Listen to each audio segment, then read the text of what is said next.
Hi everyone, today we have a new video review, and as you can see, this time we are going to talk about fresh release from Miniart. It is made in 1/72 scale, and what we have here is yet another version of the small scale vehicle in World War II setup. So it's a StuH 42 Ausf.G weight production, and it's part of their military vehicle series. And as you can see, it's still quite a small box, and still we have the profile of the vehicle on the box art.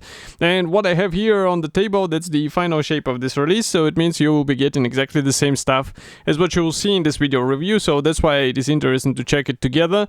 And the kit number is written here at 72120, and also here you have the short features list. So we have the length of the finished model 94 millimeters. We have 5 decals options, and I guess for the small vehicle this is more than enough. Here is comparison with my hand.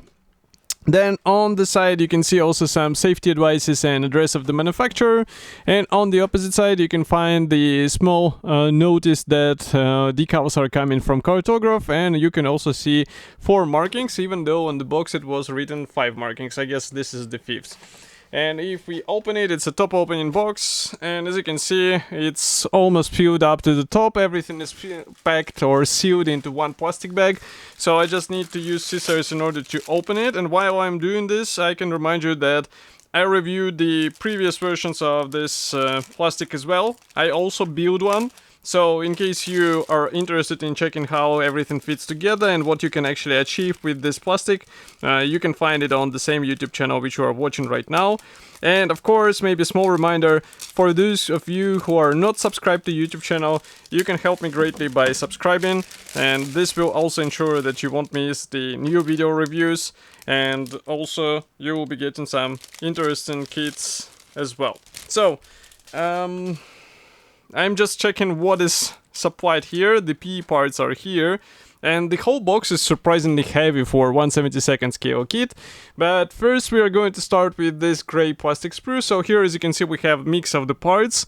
So we have some of the hull panels, and overall it looks similar to what we saw in the previous version, so that's why you won't be surprised if you worked with the previous editions. But I think here we have quite a good example of a nice quality in a small scale, because some brands prefer to say that in a small sizes it's a bit more difficult to achieve better features, but as you can see, Miniart shows that it's not exactly the truth. And here you can see also the plastic tracks. So when I was building this model, the plastic tracks were taking a bit of time, but I think still it's a better alternative than the vinyl tracks. And as you can see, they have really good features, and the molding quality looks clean and crisp. So it's just a matter of installing them carefully, and I think with some patience you can get a really good result. Next, we continue with this plastic sprue. So here we have the hull panels, and again I will zoom out a bit. So here, as you can see, we have the separate hatch here, and also the whole design. It's the assembly of the separate panels, and you will have to check the alignment, even though the parts fitment and the guiding elements, they help greatly, so I don't think you will have some huge issues here, but it's still better to be careful and also check everything before gluing the parts in place. Next we continue with the side skirts. So these ones are molded like this. As you can see, we have some pre-molded features and tools as well, and well, this is something what you cannot avoid in 1/72 scale, and I guess you will have to work around this, or maybe you'll find some aftermarket kit, who knows. But note that these parts are also nicely detailed from the opposite side, so something what will not be visible. Still, Miniart does not skip it, and they supply quite good details. Next we continue with the main barrels. So as you can see, they're supplied on the small frame, and what is cool is that they're one-piece parts. As you can see, they're also throughout, so this is quite important in my opinion. You don't have to drill anything, and you also get a smooth connection between these parts. Just be sure to carefully separate this muzzle brake, because otherwise you might end up with visible damage. But I think it's still better than the 2-piece assembly, as what is offered in some other kits.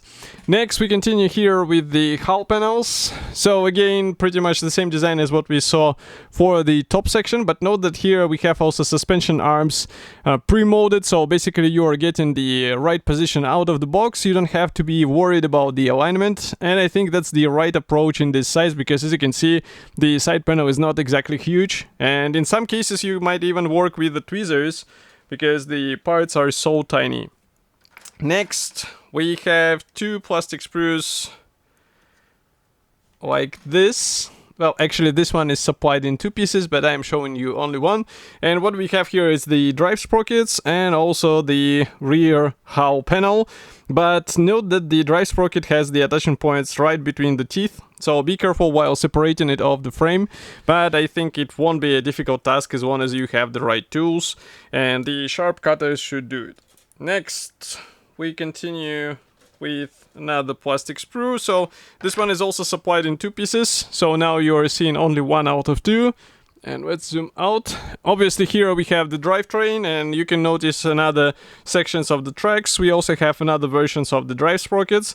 We have the road wheels, which are molded together with rubber sections. And what is interesting for this scale, if I bring closer these parts, you can see that we also have some features on the tire walls.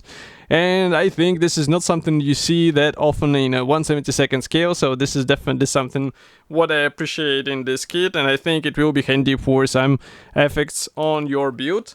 And next, we continue with the last gray plastic sprue. It's the frame B.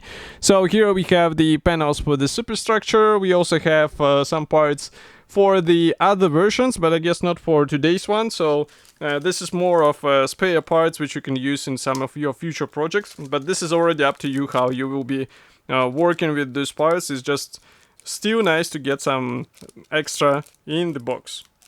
Next, I'm opening another plastic bag, because here we have decals, clear sprue, and also PE thread. So first one is the clear sprue. Let's zoom in a bit.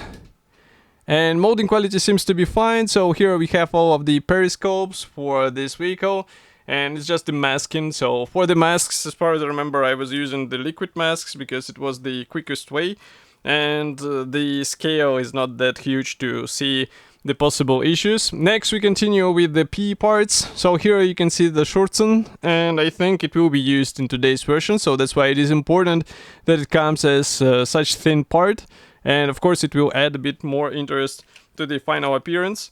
And the decals, so those are coming from cartograph. As you can see, the decal sheet is not that huge, but let's not forget that we are dealing with the 1/72 scale vehicle, so that's why it comes in such size. And here we have also assembly manual, so I'll just close the lenses a bit more, zoom out, and on the first page you can see the short list of the features of the model. Here we have first two marking options. This one is from autumn 1944. This one is from winter 1944-1945. It was on the box art, as you remember, and I think it might be fun to replicate, because here we basically get the winter camouflage complied together with this white stripes for the winter camouflage.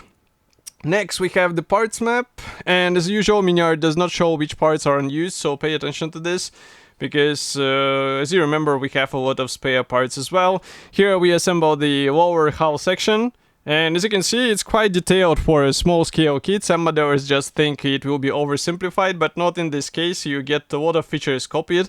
And obviously there is no interior, but the external features are looking great, and they deserve a nice assembly and the careful installation, let's say it this way. Here we also have some options depending on the marking option you will pick, so pay attention to this. And also note that the towing cable requires the metal wire from you. It's not supplied in the box, but at the same time you can open the hatches, which is quite cool feature for a small vehicle. And here we continue with some P installation on the rear section. We have this shorten as well, which is also used on the insert and marking options, because as you can see, this one is coming without the side armor. And this is the vehicle from Poland, February 1945. Here is another one from February 1945.